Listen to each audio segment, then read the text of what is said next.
바울은 이제 빛의 자녀로서 새 사람답게 살 것을 계속 이야기하고 있는 것입니다. 그럼 새 사람답게 산다는 것은 무엇인가? 그것은 먼저 오늘 말씀을 근거로 말하자면 주의 뜻이 무엇인가를 이해하고 또 주의 깊게 분별해서 지혜롭게 살아가는 것을 말합니다.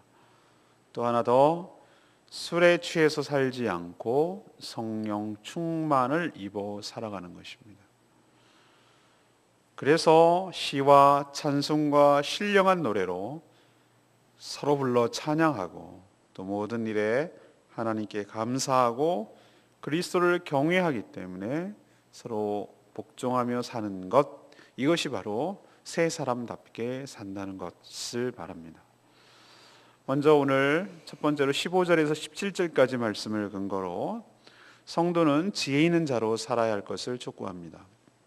사도 바울은 우리 성도들이 구원받은 상태를 다양한 형태로 묘사했습니다. 그래서 옛사람에서 새 사람이 되었다. 주일 설교도 말씀드렸습니다. 옷에 비유했죠. 헌 옷을 벗고 새 옷을 입었다. 여러분 주일 설교 기억나십니까? 사람이 옷이 그 사람의 정체성과 행동과 생각까지도 규정한다고. 그래서 유니폼을 입는 것이라고 말씀드렸죠. 그것처럼 내가 누구인지 내가 옛 헌옷을 이제 벗어버리고 그런 누추한 것을 벗어버리고 새로운 옷을 입고 살아야 된다. 이런 표현도 했고 또 빛과 어둠을 대조해서 말씀드렸죠. 너네는 전에는 어둠이었더니 어둠은 무엇입니까? 여러분 알죠? 어둠이라는 게 무슨 깜깜하다는 것을 의미합니까? 어둠의 세력들, 어둠의 자식들, 이렇게 표현하는 것은 깜깜한 데 사는 것을 말합니다. 그게 아니라 그 더럽고 추악하고 죄악된 생활을 통칭해서 어둠의 생활이라를 말하는 것이죠. 바퀴벌레죠. 어두워야 활동하고. 그랬는데 그렇던 우리가 이제 빛의 자녀가 되었다. 대낮에 활보할 수 있고 대낮에도 다녀도 당당하게 다닐 수 있는, 이것도 은유죠. 이게 다 같은 말입니다. 중요한 것은 이렇게 신분과 정체성의 변화가 있다는 것도 중요하지만 그 변화가 어떤 삶의 변화를 가져오는지가 훨씬 더 중요한 문제라고 지금 계속 말하고 있습니다. 그럼 어떻게 살 것인가? 오늘 첫 번째로 뭘 행하기에 앞서서, 어떻게 살아가기에 앞서서 주의 뜻이 무엇인지를 이해하는 것부터가 중요하다는 거예요. 그냥 마구잡이로 하는 거 그거 위험합니다. 오히려 더 부담이 될 수도 있습니다. 그래서 오늘 15절에 말하는 거예요. 그런즉 너희가 어떻게 행할지를 자세히 주의하여서 지혜 없는 자처럼 굴지 말고 지혜 있는 사람처럼 해라. 어리석은 자가 되지 말고 주의 뜻이 무엇인지를 이해하라. 이게 어떤 삶을 살기 전에 행동에 앞서서 먼저 해야 될 일이 바로 이거예요. 로마서 12장 2절 말씀 여러분 기억하시죠? 하나님의 선하시고 기뻐하시고 온전하신 뜻이 무엇인지 분별하는 것, 이것부터가 내가 새 사람이 되고 내가 하나님 앞에 산 제사가 되고 산 제물이 되는 첫 출발이 여기서부터라고요. 하나님의 뜻이 무엇인가, 하나님의 뜻이, 이걸 분별할 줄 모르면은 오히려 일을 그를 칠 수 있고 나의 삶이 오히려 하나님께 부담이 될 수 있고 하나님의 영광을 가릴 수도 있다는 거예요. 그래서 그렇게 살지 못하는 자가 17절에 나온 말씀대로 어리석은 자라는 거예요. 그렇게 살지 못하는, 우리가 생각할 때 지혜롭다, 어리석다 이 개념을 어떻게 받아들이냐면 우리 세상 사람들이나 보통 받아들일 때 지혜로운 거는 굉장히 똑똑 스마트하고 어떤 일 처리를 빠릿빠릿하게 잘하고 경우 바르고 아는 것도 많고 이것을 지혜롭다고 말하는 거예요. 어떤 아이디어도 많고, 그죠? 이런 것을 저 사람 참 지혜롭네, 어떤 일을 참 잘하네, 지혜롭네, 똑똑하네, 이렇게 생각하고, 그거 못하고 사람이 좀 굼뛰고 눈치도 좀 없는 것 같고 말도 그냥 사오정처럼 말하는 것 같고 이러면 지혜 없다, 어리석다라고 생각하는데 성경 그렇게 관점을 얘기하지 않아요. 아주 똑똑한데 어리석은 사람이 있고 어리석어 보이나 똑똑한 사람이 있어요. 지혜로운 사람이 있어요. 이게 세상과 관점과 성경 관점이 전혀 달라요. 자기의 이권을 위해서 눈치 엄청 빠르고 자기의 유익과 자기의 명성과 자기 명예를 위해서는 어쩌면 그렇게 거기에 적재적소에 자기가 처신을 잘하는지. 세상적으로 보면 이런 사람은 똑똑할지 모르나 성경적으로 보면 지혜로운 건 아니에요. 제 말 뜻 아시겠습니까? 성경에서 말하는 지혜와 성경에서 세상에서 말하는 지혜는 다를 수 있어요. 오히려 충돌될 수도 있어요. 여러분 기억하십시오. 하나님의 뜻이 무엇인지를 알고 그대로 순종하고 그대로 이행하는 것이 지혜로운 삶인 줄로 믿습니다. 주님이 지혜이기 때문에. 왜 그러면 그렇게 살아야 됩니까? 왜 분별하면서 그렇게 지혜롭게 살아야 됩니까? 라고 말하면 오늘 16절에 있는 말씀에 힌트가 가요. 세월을 아껴라. 때가 악하기 때문이다. 이것 때문에 지혜롭게 살아야 된다는 거예요. 야, 세월이 아끼란 말이 뭘까? 이것은 두 가지 의미로 해석이 됩니다. 우리의 세월이 무한정 있는 것이 아니기 때문에.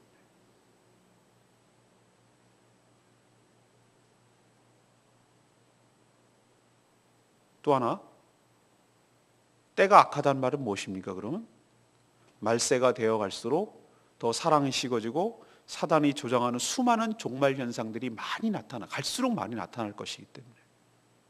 그렇기 때문에 우리가 분별력과 지혜가 필요하다는 것이죠. 우리가 인생을 두 번, 세 번 살 수가 없어요. 한 번 살고 끝이에요. 한 번밖에 없기 때문에 더 소중한 거예요. 이 오늘 하루는 내가 다시 돌아오지 못할 나의 소중한 하루예요. 시한부 인생을 살아가는 사람들이 그렇게 하루를 더 살고 싶어 했던 그 하루란 말이에요. 내 인생은 너무너무 아까운 거예요. 그리 길지 않아요. 제가 가만히 생각하니까 이제는 무슨 생각이 드냐면요.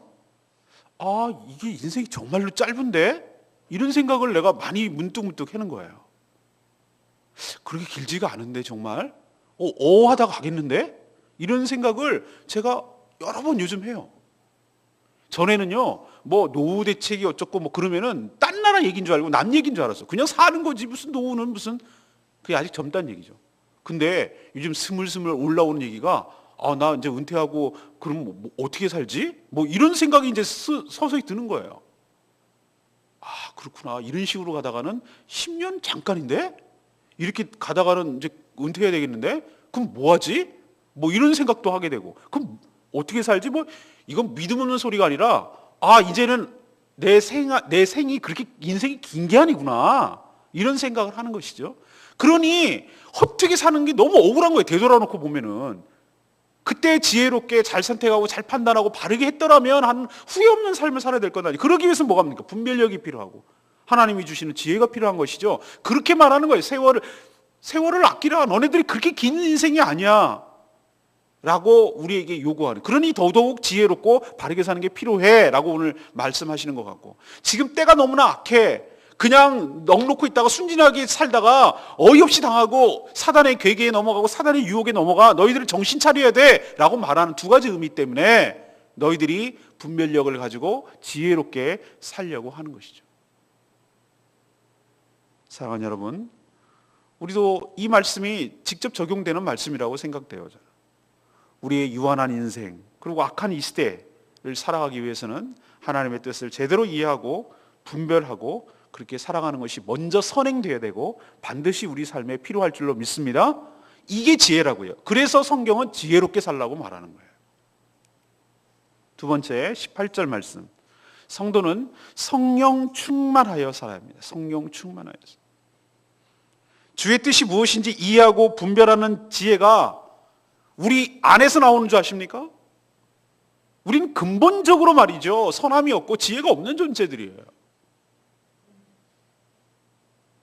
우리 안에 계신 성령께서 감화감동하시고 나를 감화감동하시고 그리고 역사하실 때 이런 지혜도 가능할 줄로 믿습니다.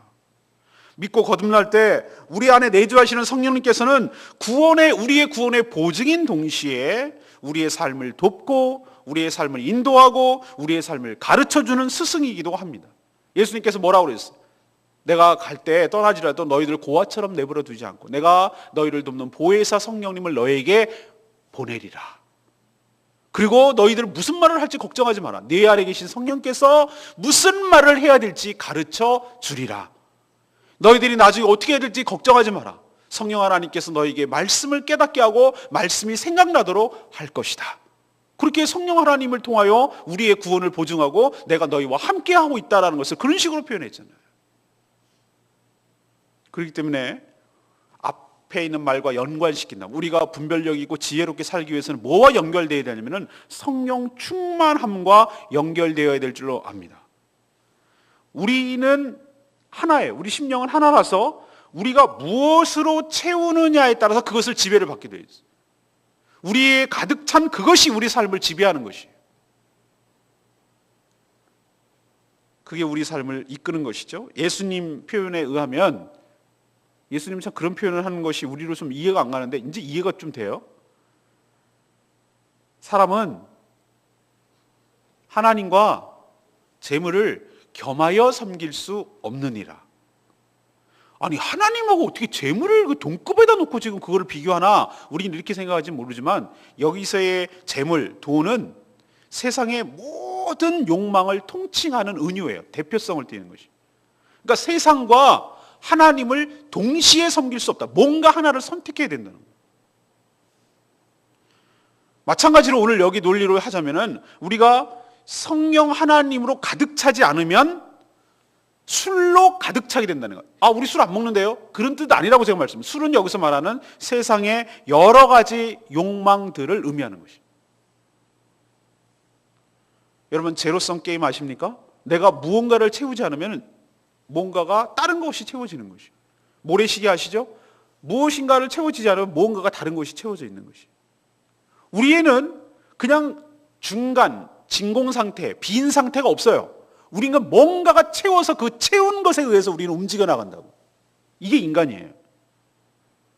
그렇기 때문에 이렇게 술에 취해서 사는 것, 이것을 오늘 18절에 성령 충만함과 이 술 취함을 항상 같이 하는 것 여러분 기억하셔야 되고, 성령 충만하지 않으면 우리가 술에 취해서 산다는데 여러분 착안을 하시고, 그러면 술에 취해서 산다는 게 어떤 결과를 가져오는가? 오늘 여러 가지 나오죠. 방탕한 것이니, 이렇게 해서 술 취하는 것은 이는 방탕한 것이니 이렇게 표현하고 있어요. 술 취함이 항상 뭐와 연결된다고 얘기하냐면 방탕함으로 연결되기 때문에 주의하라고 말하는 거예요. 방탕함이 뭡니까? 자기를 죄악 가운데 내어 맡겨 버리는 것이죠. 이게 방탕함이죠.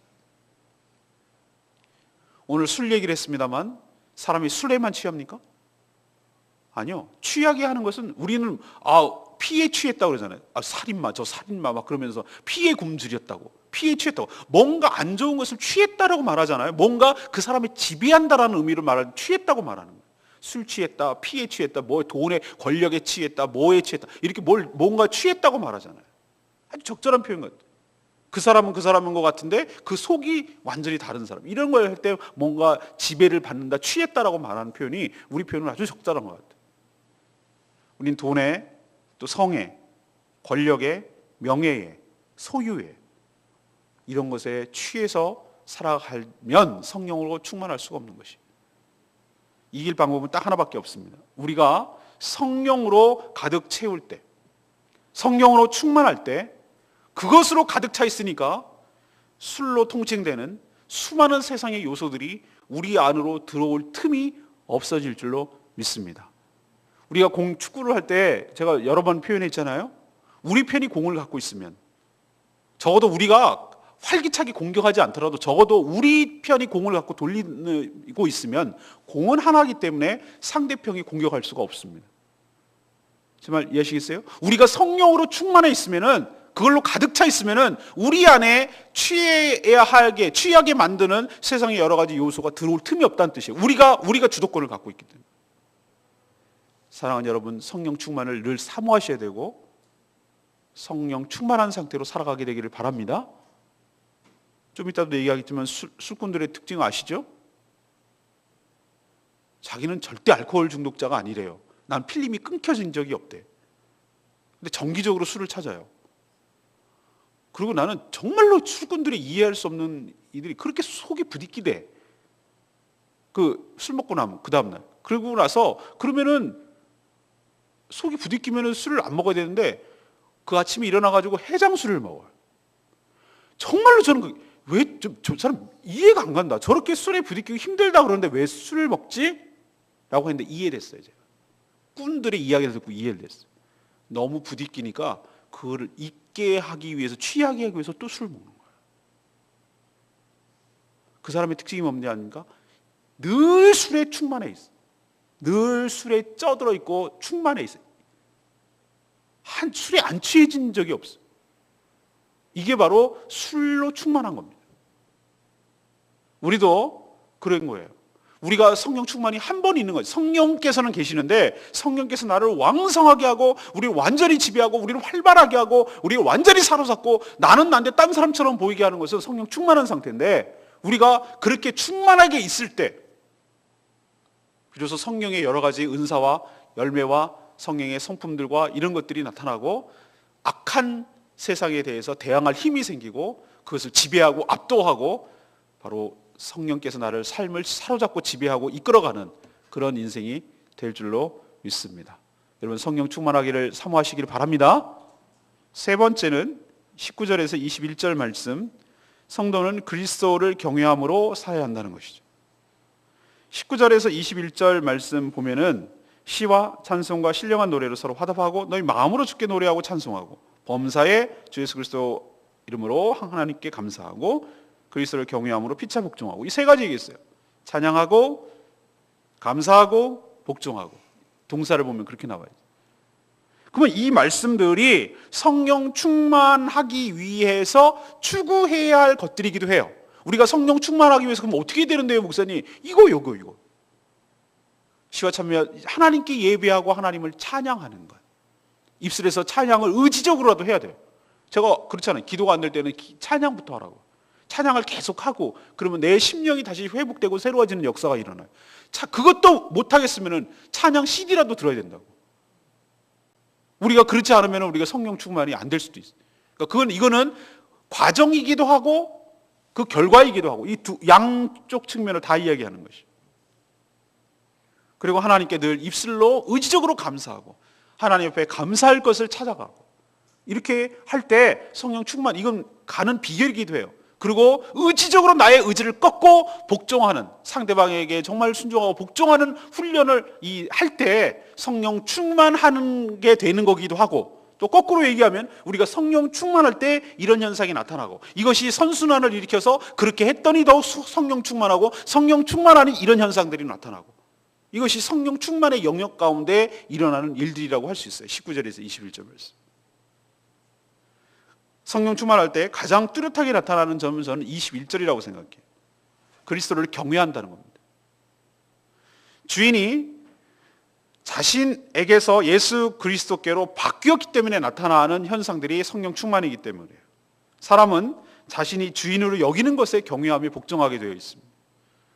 나머지는 그렇기 때문에 나타나는 현상이에요. 먼저 시와 찬송과 신령한 노래로 서로 화답하고 마음으로 주께 노래하고 찬송하는 것, 이것이 바로 성령 충만한 사람이 나타나는 현상입니다. 여기서 제가 세 가지 말씀드렸죠. 시, 찬송, 신령한 노래. 이것은 찬송의 세 가지 출처를 말합니다. 우리도 찬양할 때 이렇게 부르죠. 시라고 하면 우리는 찬송가도 부릅니다. 그러나 찬송만 부르는 것이 아니라 찬양집도 부릅니다. 그러나 저희 교회는 그런 것에 대한 구분이 없어요. 찬송가만 불러야 된다는 이런 원칙도 저는 버린 지 오래예요. 그런 이상한 전통과 이상한 기준점을 가지고 적용하는 것은 좀 옳지 않다고 저는 생각했어요. 옛날에 여기서 말하는 시라는 것은 구약 성경의 시편으로 만든 찬양을 시라고 그랬어요. 찬송은 뭐냐? 우리로 치면 복음성가처럼 그 당시에 만들어진 신앙 고백적이고 하나님을 찬미하는 내용으로 만들어진 그 당시 노래를 찬송, 찬미라고 그랬어요. 그럼 신령한 노래는 뭐냐? 이거는 시도 아니고 찬송도 아닌데 성령의 충만함을 입어서 즉흥적으로 그때 성령의 인도함을 따라서 그냥 그 당시에 즉흥적으로 만들어서 부르는 노래를 바로 신령한 노래라고 불렀어요. 전 신령한 노래를 한 번도 경험해 보지 못하다가 예수 전도단 DTS 훈련 받을 때 경험했어요. 막 찬양하고 기타로 찬양을 하는데 누구도 어서 악보도 없어요. 그 곡은 누가 하나가 모티브를 하는 동기, 한 소절의 동기를 갖다가 얘기를 하는 거예요. 주님을 찬양합니다 이렇게 불렀는데 그걸 반복하더니만 거기다 화음을 얹고 그 뒤에 꼬리를 또 물고 계속해서 그것이 누가 뭐라 할 것 없이 자연스럽게 그냥 한 곡이 그때그때 만들어지는 거예요. 모두 다 성령 충만하여서 같은 마음을 가지고 성령이 주시는 마음을 따라 성령이 주시는 노래를 하고 있는 것이죠. 이것이 바로 신령한 노래라는 것을 처음 깨달았어요. 우리는 그렇게 하지는 않습니다. 그러나 우리는 때로는 저도 찬양할 때 그런 이렇게 충동을 느낄 때가 있는데 어떨 때는 악보를 벗어나서 정말로 하나님을 다양하게 화음도 넣고 풍성하게 그렇게 부르고 싶을 때가 있어요. 그건 내가 뽐내고 싶어서 하는 것이 아니라 정말로 하나님을 찬양하고 싶은 마음이 이렇게 넘쳐나서 그것이 이렇게 표현되고 싶으니까 그것이 액션으로 나타나든 손짓으로 나타나든 우리의 몸으로 나타나든 그리고 우리의 노래로 나타나든 우리의 가사로 나타나든 다양하게 나타나는 것이 바로 성령 충만의 현상 중에 하나인 줄로 믿습니다. 또 하나가 뭐죠? 여기서 중요한 것은 뭐죠? 어떤 종류의 찬양을 불렀다는 게 중요합니까? 전 그것보다도 더 중요한 것은 서로 화답하고 마음으로 주께 찬양하는 게 훨씬 더 중요한 문제라고 생각해요. 화답하기 위해서는 혼자 부르는 것이 아니라 화답이라는 것은 이렇게 하나 하면 여기에 대한 반응이 있고 이렇게 하면은 할렐루야 주의 나라 그러면 또 밑에 있는 사람이 또 다른 파트를 부르잖아요. 그렇게처럼 이렇게 부르고 또 이렇게 부르고 서로 주거니 받거니 하기 위해서는 혼자 아니고 모여서 한다는 거. 모여서 하는 것은 뭘까? 성도들이 함께 모여서 찬양하고 예배하고 경배하는 것을 의미하는 것이. 이게 성령 충만한 사람의 특징이에요. 그렇기 때문에 단순히 어느 종류의 찬송가를 불러라라는 개념이 아니라 어떻게 불러야 된다는 것을 지금 보여주고 있는 거예요. 그리고 중요한 것은 모여서 하는 것도 중요하지만 마음으로 부르는 것이 훨씬 더, 전 여기다가 액센트를 넣고 싶어요. 입만 빵긋빵긋 거리는 거, 자기 잘난 척 하려고 부르는 거, 이거는 노예요, 노. 지난번에 여기 인터컵에서 이게 찬양 여기서 했었어요. 근데 오시는 분 중에 한 분이 계셔요. 내가 누군지 하도 그래가지고 내가 그분이 누군지 쳐다봤다니까. 근데 그분은 내가 보니까 진짜 음치예요, 음치. 제가 보니까 듣기 너무 이상해서 내가 그분을 볼 정도였으니까. 자기도 알 건데 그렇게 아주 부르는 거 보고 내가 놀랐어요. 근데 중요한 것은 제가 그분을 보고 도전을 받았다니까. 자기가 그렇게 노래를 못하고 이상한 막 소리를 내고 음치 같으면 움츠러들고 안 할 건데 자기는 본인은 너무너무 찬양을 하고 싶어. 정말 자기의 최선을 다해서 마음을 실어서 하나님을 찬양하는 걸 보고 제가 도전을 받았어요. 그렇구나. 저게 딴 사람 듣기 싫어 라고 말할 수 있겠는데 그분 표정을 보고 아니다. 중요한 것은 어떻게 아름다운 소리를 내는 것도 중요하지만 저 마음을 정말 다해서 하나님을 찬양하고 싶어서 저렇게 하는 모습이 훨씬 더 아름다운 것이구나. 사랑하는 여러분, 우리는 세상 노래방 부를 때 필 받아서 하는 그런 식으로 찬양을 해서는 안 되는 것이에요. 그 작사가와 작곡가의 그 마음을 따라서 그 기도하면서 지었던 그 마음을 따라서 거기에 나의 온통 동일시 되었어. 일치가 되었어. 그 마음을 함께 실어서 마음을 다해 하나님을 찬양하고 경배할 때 이것이 바로 그분이 성령 충만한 것이고 또 그렇게 찬양할 때 성령 충만하게 될 줄로 믿습니다. 지금 성령 충만에 대해서 계속 얘기하는데 그 방법이 찬양, 그 결과가 지금 찬양에 대해서 얘기하는 거예요. 모여서 하되 마음이 담겨야 하고 맨 마지막 목적이 누구를 향합니까? 주님을 향해서 불러야 된다고 그랬어요. 주님. 모든 세상 노래와 다른 점이 하나 딱 있다면 찬송가는 모든 얘기는 주님을 찬양하는 것입니다.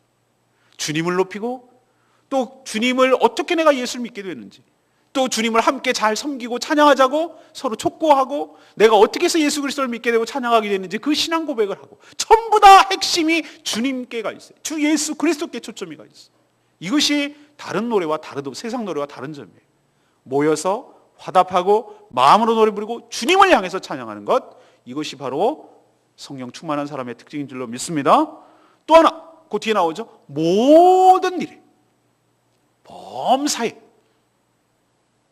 주의 이름으로. 내가 감사한다고요? 아니죠. 주의 이름으로 하나님께 감사하는 삶이 이분이 바로 성령 충만한 것을 알 수 있습니다. 여러분 정말로 우리 교회가 기도의 능력이 원래 기도의 능력이 있는 줄로 믿습니다. 우리가 간절히 중보기도할 때 여러분 그걸 추적하고 보시라고, 우리가 이 기도하는 맛을 느끼시라고 제가 여러분들한테 알려드리는 거예요. 어저께 정말 너무 귀한 일이 일어났어요.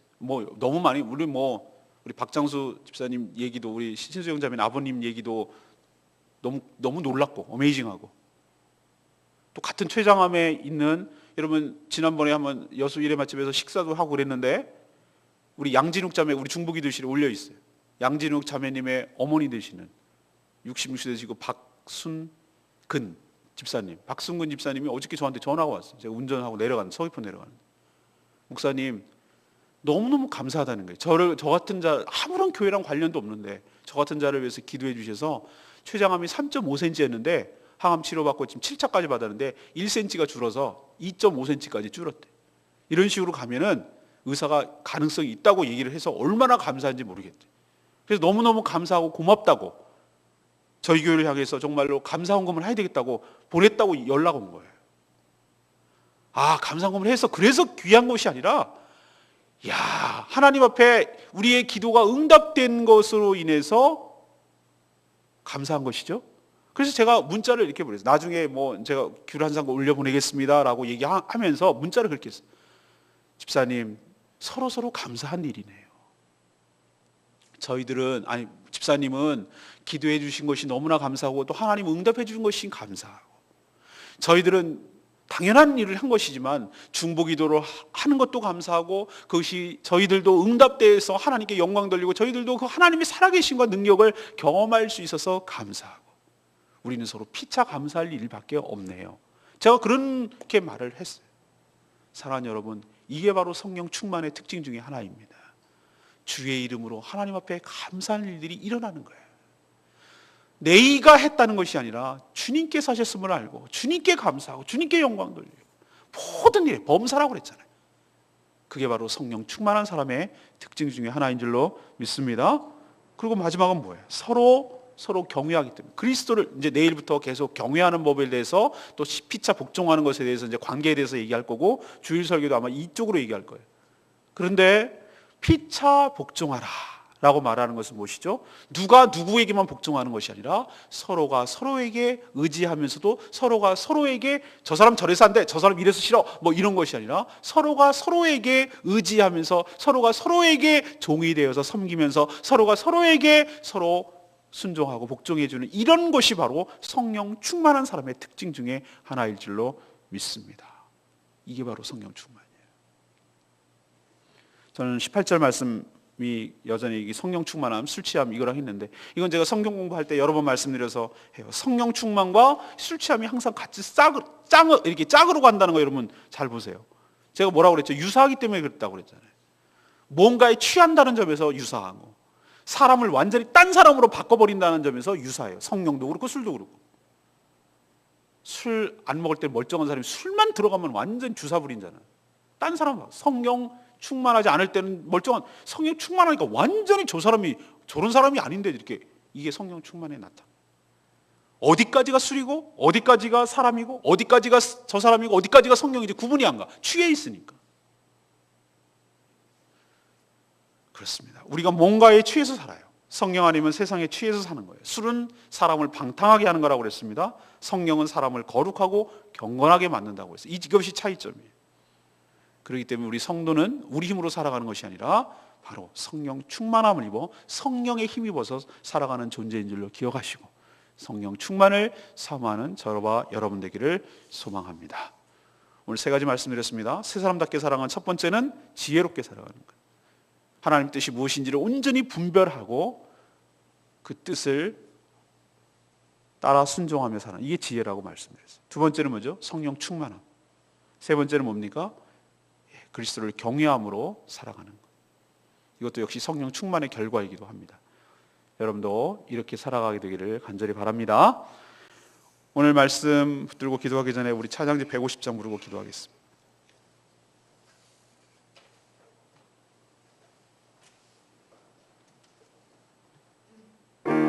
예수님, 그의 희생 기억할 때 주의 십자가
빛의 자녀답게 옛사람을 벗고 새 사람답게 살아가는 법을 지금 하나님의 말씀을 통해 배워가고 있는데, 하나님 저희들이 지혜 없는 자처럼 살지 않게 하여 주시고 하나님의 뜻이 무엇인지를 온전히 분별하는 지혜를 저희들에게 허락하여 주시옵소서.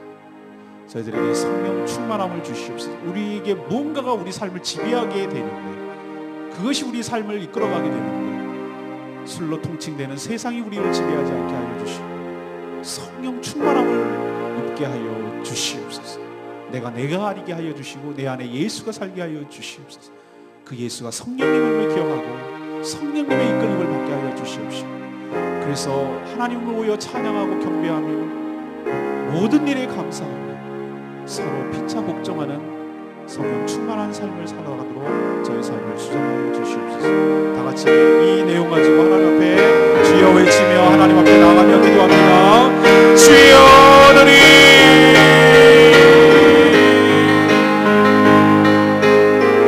하나님 그리스도 우리가 하나님의 구원을 받은 존재로서 옛사람을 벗고 새 사람이 되었고 어둠에서 빛의 자녀가 되었는데 거기에 합당한 삶을 살아가도록 우리를 도와주시옵소서. 하나님의 선하시고 기뻐하시고 온전한 뜻이 무엇인지 온전히 분별하게 된 지혜로운 삶을 살기를 위해 하나님, 우리의 시간이 그렇게 많지 않습니다. 그리고 점점 때가 되어갈수록 악해지는 때입니다. 이럴 때 지혜가 없으면 우리가 넘어지고 실족할 수밖에 없사오니 하나님의 뜻이 무엇인지 온전히 분별하는 분별력, 지혜를 저희들에게 허락하여 주시옵소서. 어리석게 살지 않게 하여 주시옵소서. 한 번밖에 없는 인생, 다시 오지 못할 이 인생을 소중하게 여기고 하나님의 뜻에 따라 온전히 부합하게 살아가는 인생이 되도록 주여 도와주시옵소서. 하나님의 성령 충만하기를 원합니다. 술로 통칭되는 세상에 취하지 않게 하여 주시옵시고 세상의 쾌락과 돈과 명예와 하나님 모든 소유에 취하지 않게 하여 주시옵시고 성령으로 가득 채워져서 하나님 우리 안에 세상이 들어올 틈이 없도록 하나님 저의 삶을 주장하여 주시옵소서. 하나님 그리스도를 경외함으로 살기를 원합니다. 하나님 우리가 시와 찬미와 신령한 노래로 하나님을 모여서 찬양하고 마음을 담아서 주님을 향하여 찬양하게 하여 주시옵시고 모든 되어진 일들의 하나님 앞에 주의 이름으로 감사하며 입술에서 감사가 떠나지 않게 하여 주시고 모든 사랑하는 모든 일들이 하나님의 은혜임을 고백하며 감사하게 하여 주시옵소서. 오 주여, 주님을 경외함으로 서로 복종하기를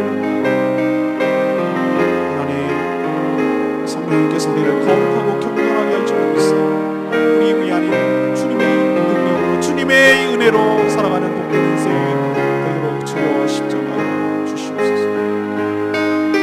주님 십자가를 나누되 주님의 자비에 마음을 쏟네 주께 감사하며 내 생명 주께 드리네.